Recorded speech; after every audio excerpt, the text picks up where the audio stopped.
Allah kabul etsin.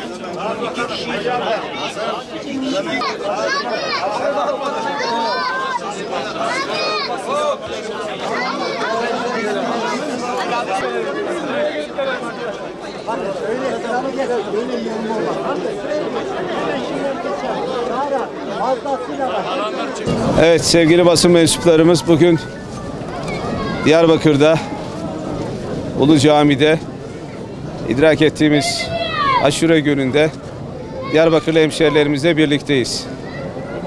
İslam dünyasında yaşanan ve hepimizin yüreğini kanatan Kerbela hadisesinin ve sonrasındaki bugünkü Aşure günümüzün öncelikle birlik ve beraberliğimize hizmet etmesini, kardeşlik duygularımızı pekiştirmesini ve geçmişte yaşanan acılardan ders alarak bir daha hiçbir şekilde hiçbir acının yaşanmamasına vesile olmasını diliyorum.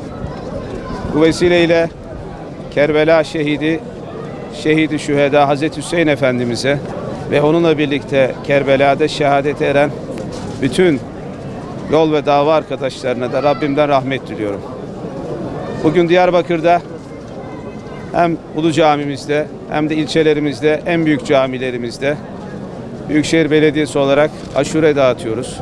Vatandaşlarımızla birlikte Kerbela şehitlerimizi rahmetle fatihalarla anarken aynı zamanda birlik ve beraberliğimizin daim olmasına da dua ediyoruz. Diyarbakır'daki bu duamızın inşallah karşılık bulmasını diliyorum. Huzur ve güven içerisinde Diyarbakır'da bugün her köşesinde vatandaşlarımızla birlikte onlara en iyi hizmeti götürmenin gayreti içerisindeyiz. Bugün bizlerle birlikte olan değerli milletvekillerimiz, değerli protokol üyelerimiz, değerli sanatçımız Mustafa Keser Bey dahil katkıda bulunan herkese de içtenlikle teşekkür ediyorum. Aziz hemşehrilerimize selam, saygı ve hürmetlerimi sunuyorum.